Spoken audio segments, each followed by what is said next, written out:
are my wayward son. There'll be peace when you are done. Lay your weary head to rest. Don't you cry no more. What is up, the world of the living? My name is Zloyxp and welcome back to decidedly Vanilla. Friends, it's been a while and I've been really busy with my illustrator work, but we're finally returning to this series, the one, the only, the multiplayer one. And yes, friends, this is Java Survival and yada yada. And yes, we are here on the server again.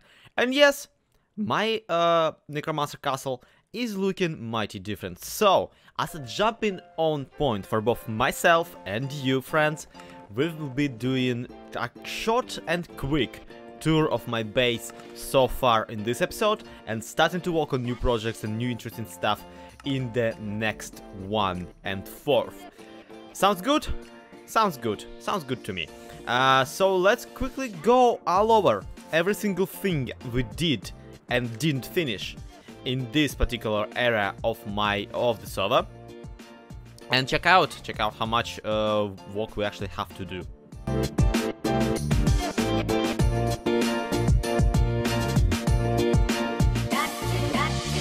First and foremost, we have the skull catacombs. This is where all of this basically began. This is where my base started from. This is where I first landed when I first arrived on this island. And this is where we have a giant screaming skull. Yep, if I actually turn on the sounds of the hostile creatures. Oh, come on, do the thing, people are watching. Just like that. Could you actually hear it? You probably could. The reason it screams is because it has the phantom trapped in it. Yep. This is where I have this little cryptum with the coffins holding random loot. I didn't feel like... Shut up! You can't get a word out of this guy. Well, when you're trying to, let's put it that way.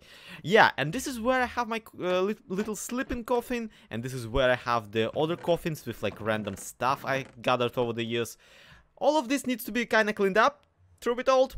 All of this has to be kind of removed whatsoever, because I already have a super smelter.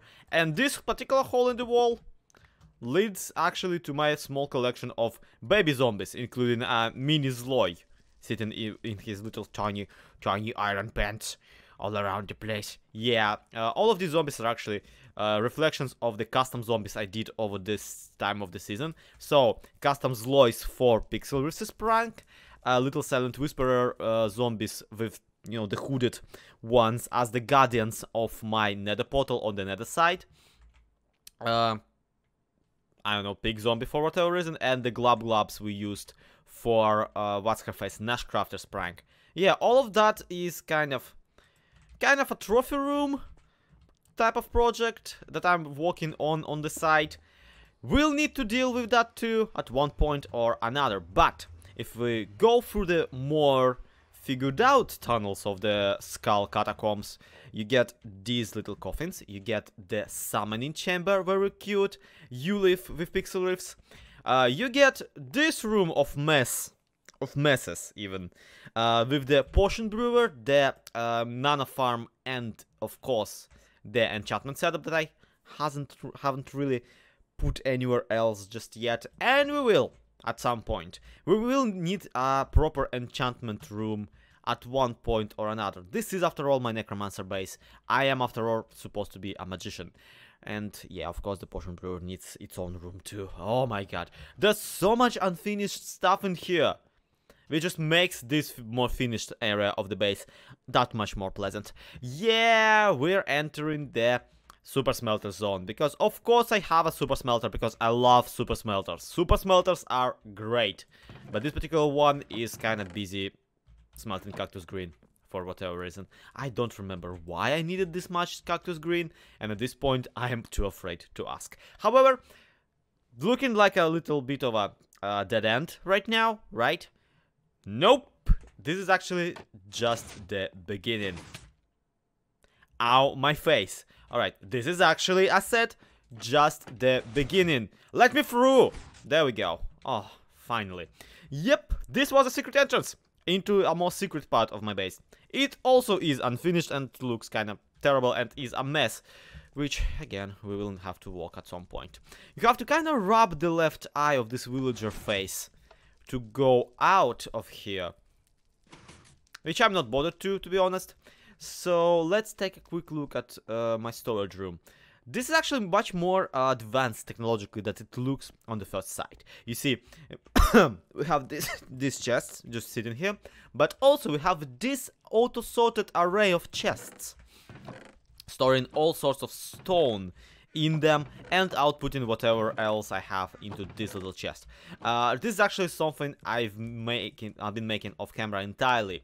An auto-sorting array that you have to feed through this hopper up here, because it's supposed to be used for when I'm coming out of my mine somewhere down there. We won't be going into the mines. It's really not that big a deal because frankly the mines are boring and I have not decorated them whatsoever. And please don't ask me what this is. It's an experiment with armor stands that kind of went wrong. Not really, kinda, moderately. Regardless. To this side we have the library. To this side we have the creepy villager face that you have to rub the left eye off to get out of the room.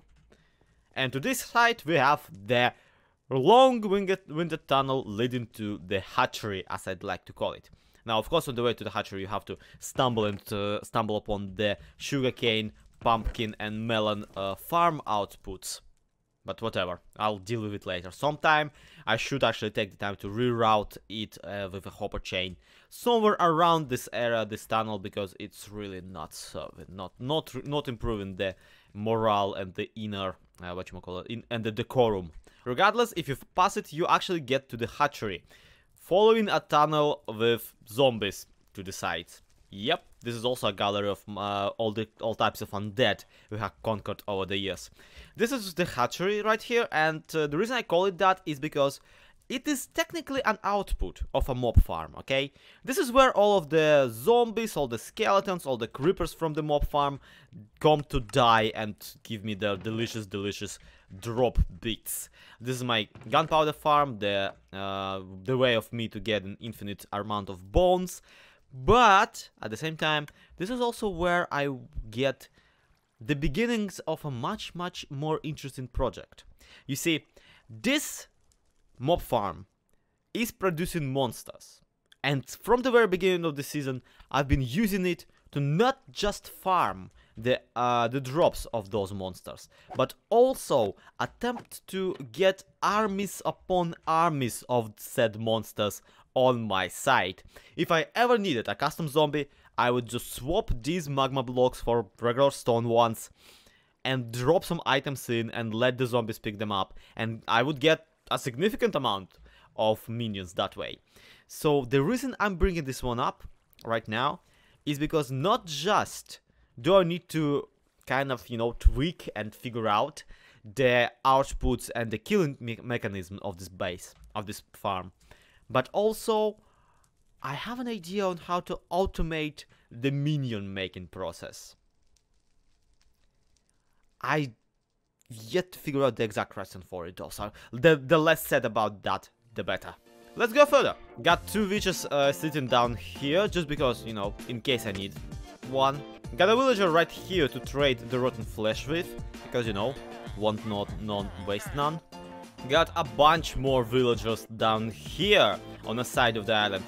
And yeah, I will need to make them some sort of a jail, or I don't know, some sort of a jail cells later on. Oh, no. Yeah, for that particular reason. Got this silly thing to help me skip TNT minecarts over the ocean.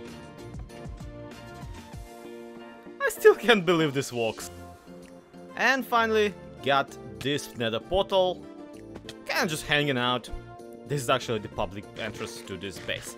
And now this is where we kinda run out of stuff that was made on camera so far into the series. This is where we begin with the things that have been built off camera by me, just because I love this game and I keep playing it off camera even when I don't have time to produce any actual videos. So, without further ado, this is where we get to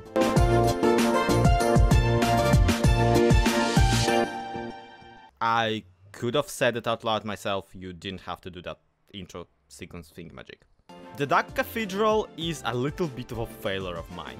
Now, you can tell that on the side of it, it has these little skulls with horns coming out of them, or you know, the Russian letter F, you know, here in the down here, you can kind of tell that's what the Russian letter F looks like. But yeah, you can tell that this kind of looks like the skulls of a goat, or rather a ram even, and that's because originally when I wanted to make the Dark Cathedral, I wanted to make it because if you dye a bunch of ships black, they kind of look like nuns, don't they?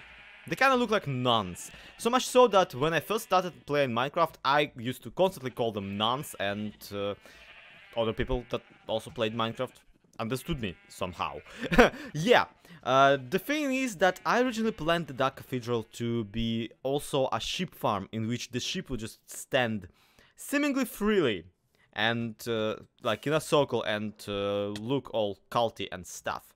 But then I couldn't figure out how to make them do that while still being able to regrow their fur, which is like, why would you want a sheep farm unless you can shear them? So that's how we ended up with this building. Now, it is mostly empty, just like the rest of this base. This story and the story above are empty and pointless. However, if you drop down into this part, through a wall that is not there, because I never actually figured out how to finish this thing here, so if you have any ideas, do let me know in the comments. You go through the altar and you reach the inner sanctum of the cathedral, and look at friggin' that. It's so dark and moody, I absolutely love it. Now, the entirety of this base is basically built on the idea of exploration. Someone entering it from the portal up there and gradually getting deeper and deeper into the mysterious and dark catacombs of mine.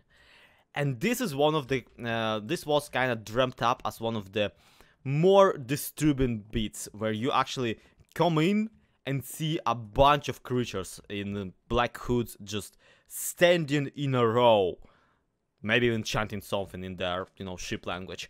Alas, that didn't come to fruition because, well, trapping monsters without being able to use the no-eye command is kind of difficult and also kind of cumbersome. But at the same time, I'm quite happy with the interiors of it, and I will definitely be using it for some other purpose later on. Yeah, if this was not discovered, if this would actually be discovered as you go through my base deeper and deeper, and considering that the entrance to it is on the lowest level possible, I feel it would have much more of a punch. Alas, we have a very long way to go before we get to that. How long, I hear you ask? Well, let me show you something. This thing that we're looking at right about now, here it is. This wall, I have 3 more of them to build, right? I have this bird skull to replicate on each side of here. I got this wall to decorate. I got this wall to replicate here, there, and there.